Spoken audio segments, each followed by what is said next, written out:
lá o lance do Trump com suas tarifas e tudo mais, como país, estamos tendo a melhor resposta possível? Estamos agindo direito? Eu acho assim, o Brasil, eu defendo, como eu falei, a gente tem que defender os nossos interesses e o Brasil tem que ser soberano.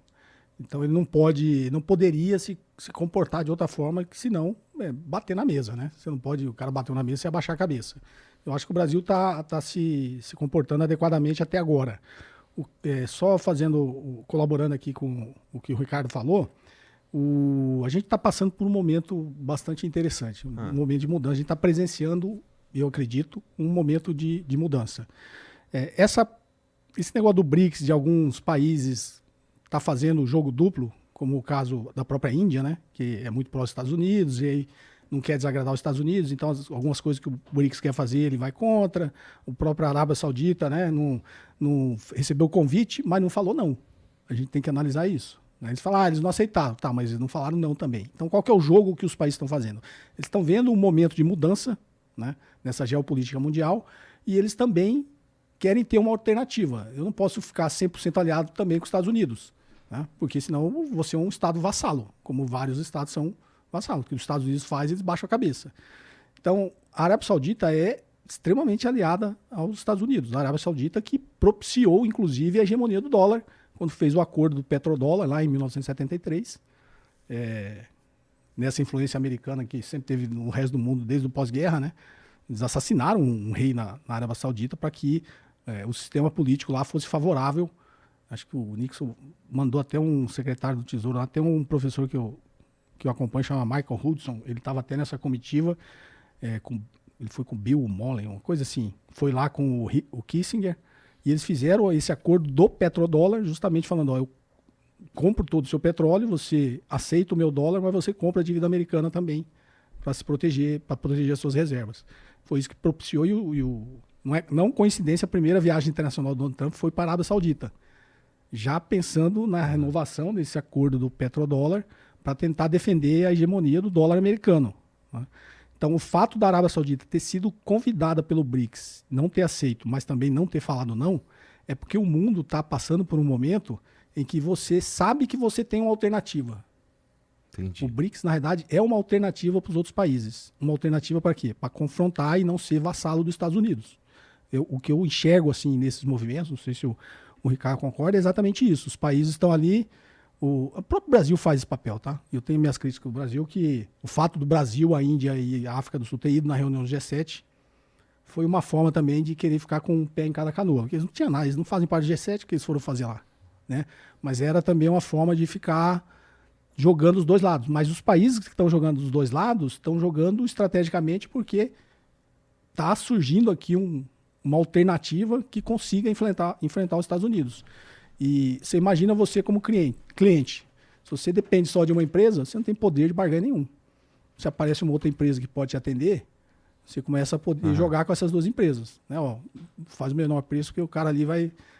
Então, essa ascensão da China liderando, né, esse sul global, com a criação do próprio BRICS, eu acho que é interessante para os países terem uma alternativa.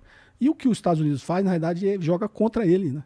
Porque quando ele tenta vencer todo mundo pela força e pela coerção, na verdade ele está jogando todo mundo para esse outro lado. Ele está intensificando esse movimento dos países realmente aderirem a esse bloco contra-hegemônico. Pelo menos é essa a leitura geopolítica que eu consigo fazer nesse momento.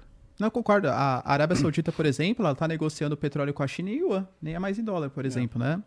A gente teve há 2 anos um acordo entre Irã e Arábia Saudita que foi mediado pelos chineses. Imaginar que Irã e Arábia Saudita não que sejam aliados, né? Mas que iam se reaproximar, sendo que existem várias proxy wars, disputas diretas entre os dois. Com mediação da China, pô, é sensacional. E a Arábia Saudita é um país, eles têm um plano também, né? Um plano de estabelecimento de se tornar uma grande potência, a maior potência do Oriente Médio. E eles não estão muito interessados se é capital americano, se é capital chinês, por isso que está colocando o pé nas duas canoas. Negociações com a China e também com os Estados Unidos. Se o dólar deixa de existir como uma moeda do mundo, alguma outra toma o seu lugar naturalmente?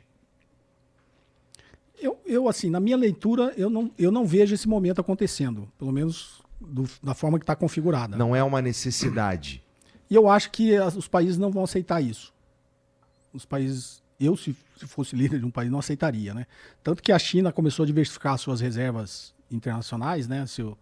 Que ela tem, desde o primeiro mandato do Trump. Né? No primeiro mandato do Trump, 70% da reserva da China era em ativos denominados em dólar. Hoje já é menos 50%. Então, desde então, eles vêm fazendo esse movimento. E nenhum país, depois dessa experiência da hegemonia do dólar, acho que vai querer ficar preso a uma única moeda. Tanto que as reservas chinesas ela veio diversificando em bonds do Tesouro Alemão, bonds do Tesouro da Suíça, da Bélgica, inclusive, ouro. Então, a China está diversificando isso. Nenhum país, acho, depois dessa experiência, vai querer ficar preso a uma única moeda.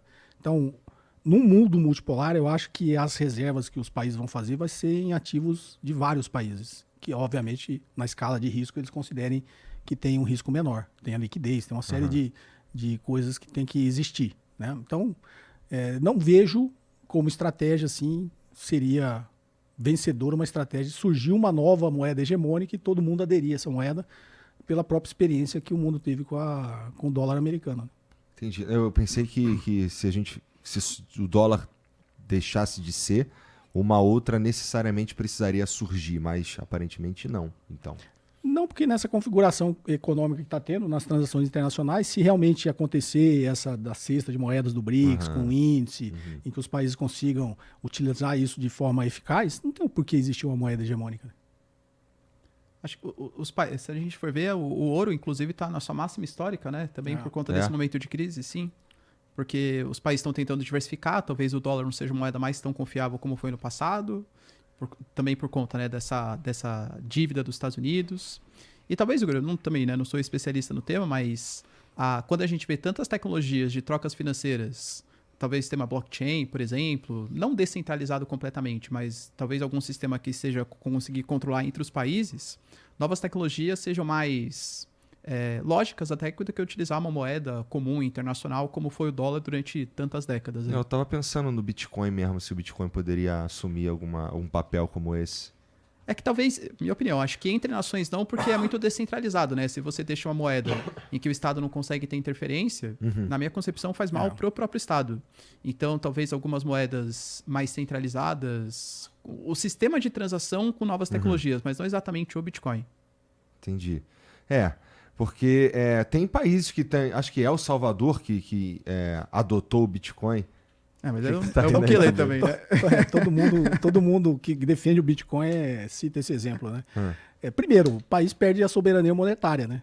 Você perde o poder de fazer política monetária. Nenhum Estado vai aceitar fazer isso. Nenhum Estado soberano vai aceitar fazer isso. Por que diabo eles entraram nessa, então? Será? É porque é um país pequeno, né? Um país que já era dolarizado, ele já não tinha soberania monetária. Tá. Não emitia sua própria moeda. Então, para ele foi meio diferente. Então, quando o Bitcoin está lá em cima, eles estão tudo felizes. Quando o Bitcoin está lá embaixo, eles acham que fizeram merda, né? Então, entendi. Não existe. Você fala com muita gente de tecnologia aqui, né? Tem muita gente de tecnologia que fala que essas criptomoedas, da forma que existe, dessa segurança toda que eles falam que isso vai ser ameaçado pela computação quântica. Que em algum momento a computação quântica vai conseguir quebrar, né? Então, esse sistema. Tem eu conversei, acho que sobre esse tema que eu me lembro aqui, o último que eu conversei foi o Fábio Akita, e a gente chegou a levantar esse ponto, e ele estava falando que pode ficar tranquilo, que não tem, vai ter um jeito de... Quando a gente tiver com a computação quântica, já teremos as defesas contra essa possível quebra de algoritmo, qualquer coisa assim.